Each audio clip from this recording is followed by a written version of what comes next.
it's Jess here with the Sleep Judge. Today we're going to switch gears and take a look at the Etekcity Air Mattress. This product is constructed using strong PVC to provide an extra thick surface for durability, and I really love that it stands a full 18 inches off the ground. This makes it really easy to get in and out of bed, and it emulates the feeling of a real mattress very well. Now, as you can see, I've got the twin size option here, so let's go through the main points you need to know about this product to decide if it could work as the right temporary sleep solution in your situation. Like most of the Airbeds we've had a chance to try out, Etekcity has a built-in pump, and this makes it super easy both to inflate and deflate. So let's take a look at how that works. You'll start by plugging the power cord into the wall and turning the control dial clockwise, and make sure the Boston valve is sealed completely. If the pump stays on for 15 minutes, it will overheat and stop working. This will require a cool down of around 10 minutes. When not in use, the electrical cord can be conveniently housed in the small storage area to make life a little more convenient. Now, it doesn't have a pump that kicks in to keep it inflated automatically. Like other Airbeds I've tried, I did notice a little bit of deflation several hours into sleeping, but it really wasn't a big deal to turn it on to air it back up to my preferred firmness, and it was minimal. Until we meet again though, remember, the right mattress can make even the worst days better. This is the Therm-a-Rest Trail Pro sleeping pad. This is the size large. It weighs 1.1 kilogram and it comes in this stuff sack. It's not a very compact sleeping pad. It is the size of a small sleeping bag, although for a foam self-inflating sleeping pad, it is quite compact. Looking at the stuff sack, it has these straps that help you keep it nice and small. So this is it. All the air is squeezed out of it and the valve is closed. And this is how it looks like with all the air squeezed out of it. They use what they call a wing lock valve. You need to twist this open, and as I do that, it will start to self-inflate. So I close the wing lock. This cap is still open, but so far not a whole lot is happening in terms of self-inflation. More often than not, self-inflating means you'll need to do it yourself. So let's look at the size. This is a tapered design. It is 64 centimeters at the top and it goes all the way down to, I think, about 50. Lengthwise, it is 196 centimeters. I am 196 centimeters as well, so this is a very, very tight fit. The sleeping pad itself is very comfortable, but for me personally, I wish it was just a few centimeters larger. So because this is exactly my length, if I were to have a pillow here, the pillow would be sliding off and my feet are slightly off the pad as well. So yes, for me personally, it's just a little bit small, although it is very, very comfortable. If you've seen my previous video on the Decathlon sleeping pad, this is very similar in terms of comfort, but in a much smaller package. You could take this on a hiking trip as well. It is a bit bulky, but if comfort is important to you, and I think it should be, this is a great option.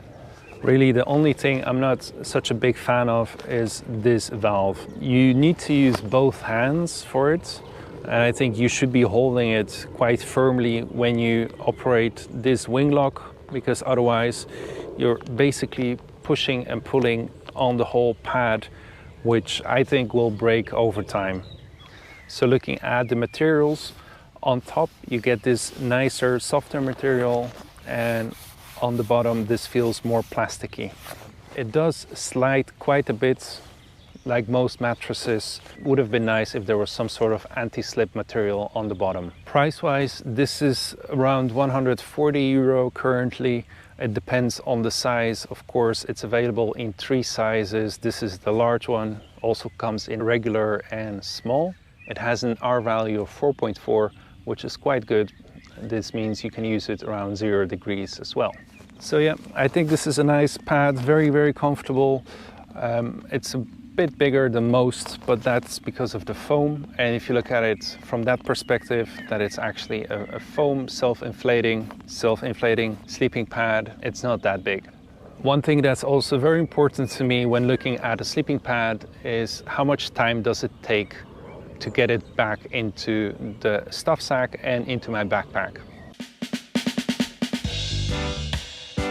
In this video, we're going to talk about how to increase your sleeping experience while overlanding more than just a couple of notches. We're going to talk about today, which is sleeping pads, specifically the Nemo Roamer sleeping pad, and how I'm going to be swapping out the existing sleeping pad the Habitat comes with one of these for extra comfort. This video is going to be kind of a combination of a vehicle modification along with a product review. So the Habitat comes standard with a foam mattress that's 87 inches long and 48 inches wide.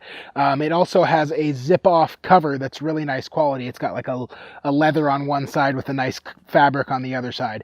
It works pretty dang well, and I sleep decently on it, but I kind of have trick shoulders, and sometimes they'll go numb on me in the middle of the night, just in general, so I find that more padding is going to result in a much better night's sleep for me. Now, in looking around online and talking to different camper, Habitat, Summit, Atlas owners, there are a bunch of different options out there that people have used. So I went back and forth and looked really deeply into comparing the Airbed Megamat Duo with the Nemo Roamer, and for the most part, I think they're both top of the line options for like super creature comfort camp sleeping.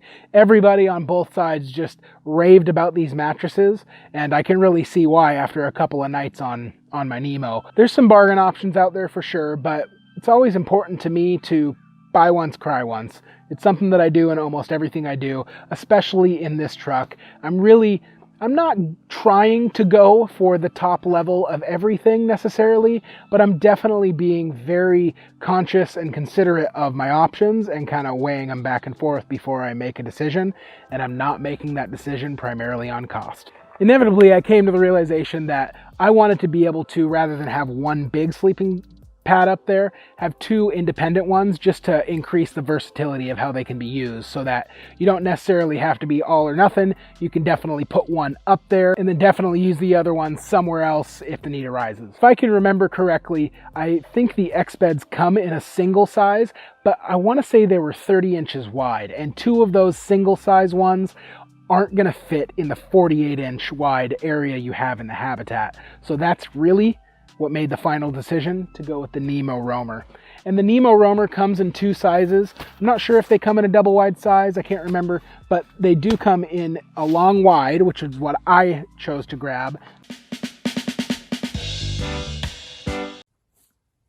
Hello.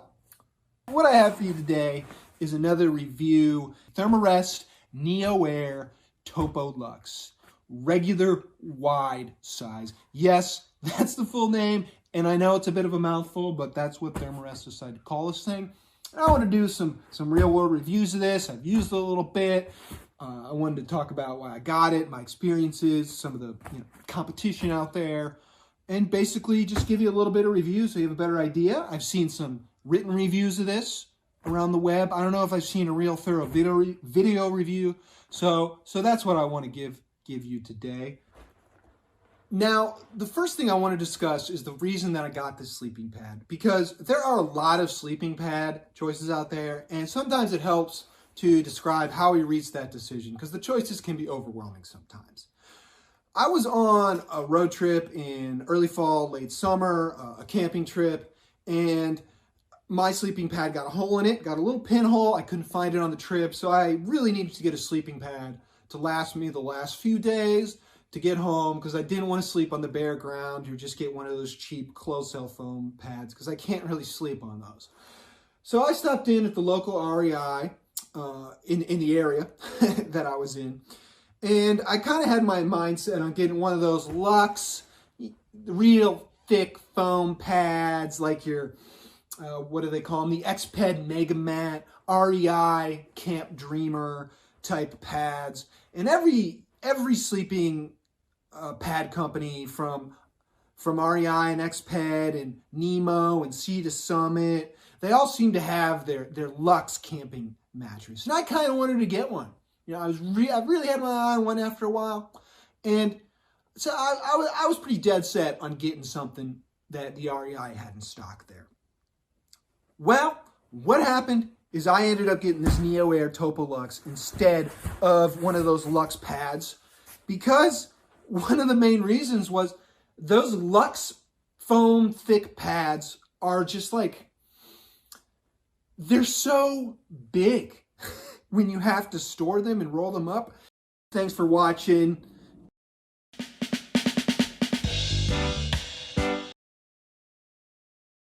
Hey everybody, Travis here. Doing a review on this Intex. This is the twin size inflatable sleeping pad here. I've actually used these on several camping trips now, so I feel like I have a little experience on how they hold up. And that's mostly what this review is. I just wanted to show kind of the hold up on these things. You know, it does pretty dang well. There's the bottom there. I mean, it's not like armored or anything like that. I'm sure at some point this thing's going to get some holes. I already have one that does have a hole in it. It's a real small hole. I actually stacked it on top of this one, which you can do. And it slowly deflated my other one. And this one was the one remaining. So that's the only thing is, you know, but honestly, like you can get these at Walmart for like $7. And I've seen them other places, probably anywhere between $7 to, you know, I'd say $8. Like it's like $7.95 or something like that. $8 to maybe $12, depending on where you buy them, and they work pretty well. You know, the way I figure is they get me a season for $7. What it looks like folded up. I want to show you real quick. One thing I like about this, so it's not that big. It's like the size of a toaster maybe, but one thing I like about it is it's, you don't fight the air either trying to get it folded up or anything. It just folds up real nice, and you don't have to try to find that air pockets to get it all out, because that lets all the air out real well. So anyway, that's it.